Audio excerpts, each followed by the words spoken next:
Coucou, c'est Malou et bienvenue dans ce podcast littéraire de Books and Blabla.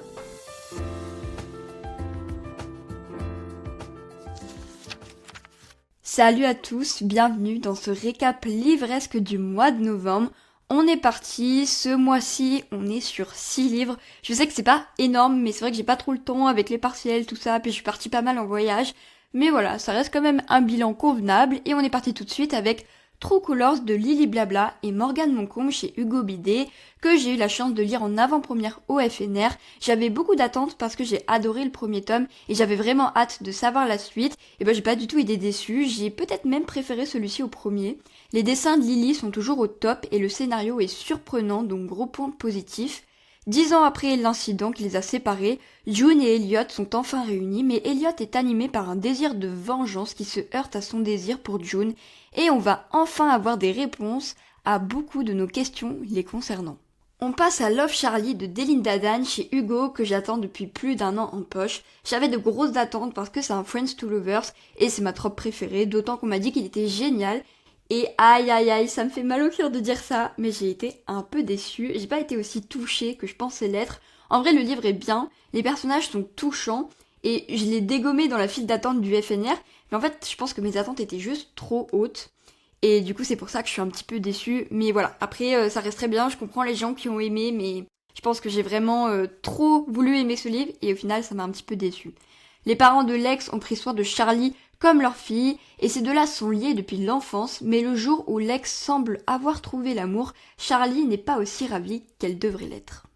Et on continue dans la lignée des livres de Delinda Dane avec Mad Majesty, toujours chez Hugo, son nouveau roman sorti en brochet de la saga Majesty, dont il va y avoir 3 tomes, et j'ai adoré. C'était vraiment exceptionnel, en plus moi dès que ça parle de la royauté, je suis cliente, c'est une de mes tropes préférées, et là on avait un petit Enemies to Lovers, He Fall First, et franchement c'était trop cool, j'ai adoré l'ambiance du livre.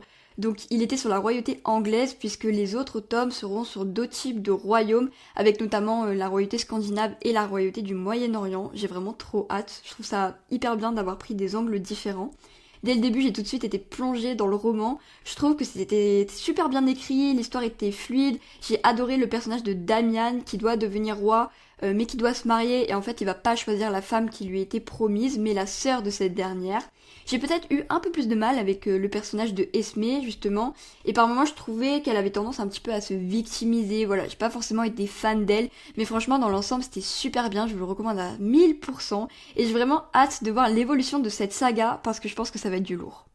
On passe à Valentina de Azra Reed, la sortie de l'année en termes de dark romance chez Hugo, et je dois dire que j'ai été déçue. Voilà, les mots sont posés, maintenant je vais vous expliquer pourquoi. Bon déjà, faut savoir que j'aime pas spécialement la dark romance, je l'ai déjà dit, mais j'ai décidé de l'acheter parce que en fait je l'ai commencé il y a quelques années sur Wattpad et j'avais jamais pu le terminer parce que entre temps il a été édité, donc il a été retiré de la plateforme.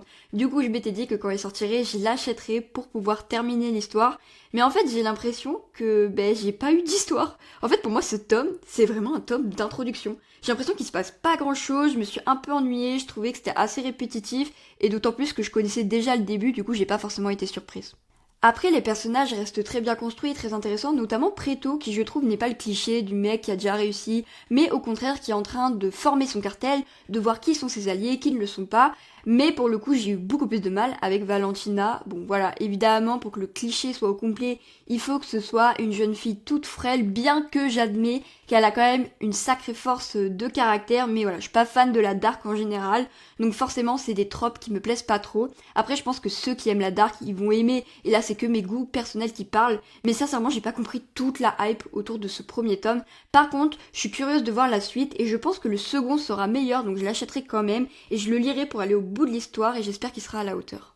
On passe à Long Short Story de Lucille Jones, toujours chez Hugo. C'est vrai que ce mois-ci on est très branché Hugo et romance, et je vous avoue que celui-ci je l'ai acheté au FNR un petit peu sur un coup de tête. C'était pas vraiment prévu, mais en fait Lucille Jones, elle déambulait un petit peu partout pour signer ses livres, elle avait pas de stand fixe, et je me suis dit allez, en vrai ça me fera un livre de plus de signer, même si après j'avoue que j'aime pas forcément cette démarche.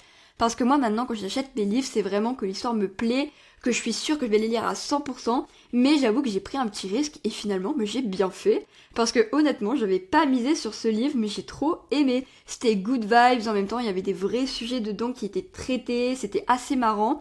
Je vais pas épiloguer, je vais pas vous spoiler, mais à un moment elle parlait de la relation avec ses parents et avec un homme en particulier, c'était assez touchant, donc j'ai vraiment aimé l'angle qui a été pris, parce que c'est quelque chose qu'on voit pas souvent, et en plus c'était quand même une relation prof-élève, et c'est vrai que c'est une trope que j'aime assez, donc c'était super sympa, et honnêtement je vous le recommande, même si j'aurais pas cru dire ça. Surtout que quand on lit le résumé, ça reste assez cliché, c'est une fille qui veut devenir autrice, qui va quitter sa petite vie, sa petite campagne natale pour intégrer l'université.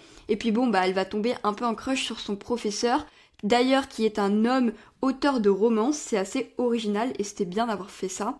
Et pourtant, comme je vous l'ai dit, dans l'histoire, au final, c'est pas si cliché que ça. Et non, vraiment une belle réussite. Je suis pas étonnée qu'elle ait gagné le concours Fixia auquel elle avait participé avec ce livre et c'est amplement mérité. Et on termine ce récap avec Lettre au père de Franz Kafka. En fait, je suis tombée dessus par hasard à la librairie et je l'ai pris parce que c'était lui, étant donné que je suis allée à Prague il y a pas longtemps. En fait, Franz Kafka, il est né à Prague et là-bas, il y a une immense statue un petit peu particulière de lui qui tourne tous les quarts d'heure et je me suis dit que ça pouvait être une bonne idée finalement de lire un livre qu'il avait écrit. Alors j'ai pris celui-là parce que je suis tombée dessus et aussi j'avoue parce qu'il est court, mais quand même le résumé m'a intriguée parce qu'en fait, c'est une lettre qu'il a écrit pour son père, dans laquelle il parle de lui et de leur relation, mais il lui a jamais envoyé. Donc bon, c'est quand même un petit peu triste, étant donné qu'ils ont eu une relation assez conflictuelle, et c'est vraiment un ouvrage magnifique dans lequel il dit tout ce qu'il a sur le cœur à propos de son père, de son éducation, de la religion, et personnellement ça m'a beaucoup touchée, je me suis pas mal reconnue dans son discours qui reste quand même assez personnel, et du coup c'est la petite critique que je vais émettre, c'est que c'est très difficile de s'identifier. Après, je pense pas que c'était le but de ce livre, mais c'est vrai qu'à certains moments, ça devenait un petit peu personnel, trop personnel, répétitif, et revenait en boucle sur certains sujets, donc c'est vrai qu'on se lassait un petit peu. Par contre, j'ai adoré le début du livre, on va dire qu'à peu près jusqu'à la moitié, mais après c'est vrai que j'ai commencé un petit peu à décrocher, et d'ailleurs il fait moins d'une centaine de pages, pourtant j'ai mis genre une semaine à le lire, parce qu'en fait c'était très poétique, très bien écrit, mais du coup c'était pas forcément très fluide, et il faut être vachement concentré pendant sa lecture, et voilà, c'est pour ça que je pense que je me suis un petit peu lassée au bout d'un moment, mais en tout cas ça reste un très beau texte, et j'ai quand même apprécié le lire. Écoutez, voilà, comme il y avait que 6 livres, forcément, ça allait un petit peu plus vite. Quoique je vois qu'on est déjà à 7 minutes 30. Honnêtement, je pensais pas que ça durerait aussi longtemps. Et en plus, là, je l'ai enregistré super vite, donc je suis contente. Ça fait du bien. Et puis, je trouve que je suis un petit peu plus à l'aise à l'oral. J'espère que vous le ressentez et que ça vous fait plaisir. En tout cas, comme d'habitude, n'hésitez pas à me suivre sur Instagram, c'est mlg-books, à me faire vos retours, vos recaps livresques aussi, j'adore discuter. Et voilà, on se dit à bientôt pour un prochain podcast. J'avoue que là, juste, ça va être les vacances de Noël, j'aurai pas mon matos, donc je sais pas trop quand est-ce que je vais poster, ça va être un petit peu aléatoire, vous me direz comme ces dernières semaines. Mais voilà, de toute façon, je vous partage en story à chaque fois quand je poste. Donc, on se dit à bientôt pour un nouveau podcast de Books and Blabla.